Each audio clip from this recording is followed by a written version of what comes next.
కొండపై క్యాంపింగ్, వారాంతాల్లో కొండల దారి పడుతున్న సిటిజనులు. ఎందుకు? పూర్తి వివరాలకు చదవండి రేపటి సాక్షి దినపత్రిక.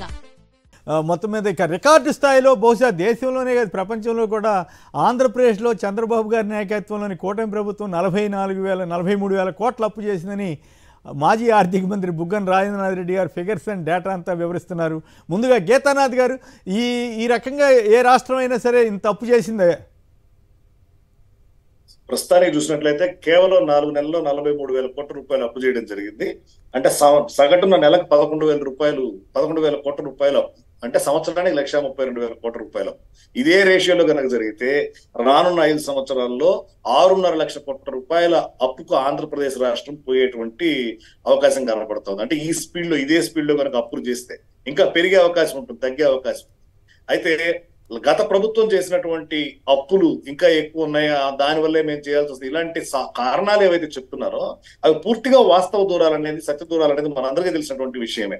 దీనికి సంబంధించి కేంద్ర ప్రభుత్వం వివరణ ఇచ్చినా, కేంద్ర ప్రభుత్వ సంస్థలు వివరణ ఇచ్చిన, అంటే ఆర్బీఐ లాంటివి ఇచ్చినా, ఏవిచ్చినా కూడా గత ప్రభుత్వ హయాంలో FRBM లిమిట్స్ కు లోపడి అప్పులు చేయడం జరిగింది.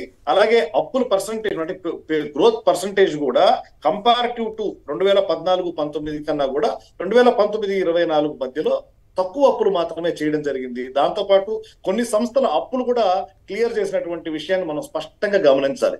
బైఫర్కేషన్ తర్వాత పవర్ డిస్ట్రిబ్యూషన్ కంపెనీస్ కి మనకు ఉన్నటువంటి అప్పులు ఏవైతే ఉన్నాయో దానిలో దాదాపు 11,000 కోట్ల రూపాయల అప్పులు గత ప్రభుత్వం తీర్చినటువంటి అంశాన్ని కూడా మనం మర్చిపోకూడదు.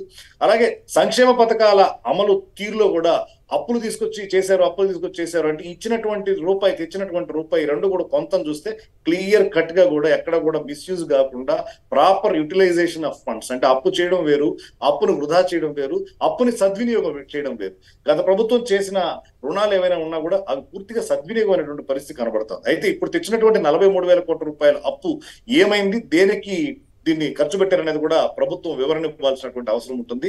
ఇది చాలా ర్యాపిడ్ గా చేసినటువంటి అప్పు, చాలా స్పీడ్ గా చేసినటువంటి అప్పు. అది కూడా ఇంత పర్సంటేజ్ అనేది మనం ఎక్స్పెక్ట్ చేయలేనటువంటి విషయం అనమాట. 43,000 కోట్లు 4 నెలల్లోనే. ఇంకా 4 నెలల కాలం పూర్తి కాలేదు, కేవలం 100 రోజులు మాత్రమే పూర్తయింది ఈ అప్పులు తీసుకురావడం మొదలుపెట్టి.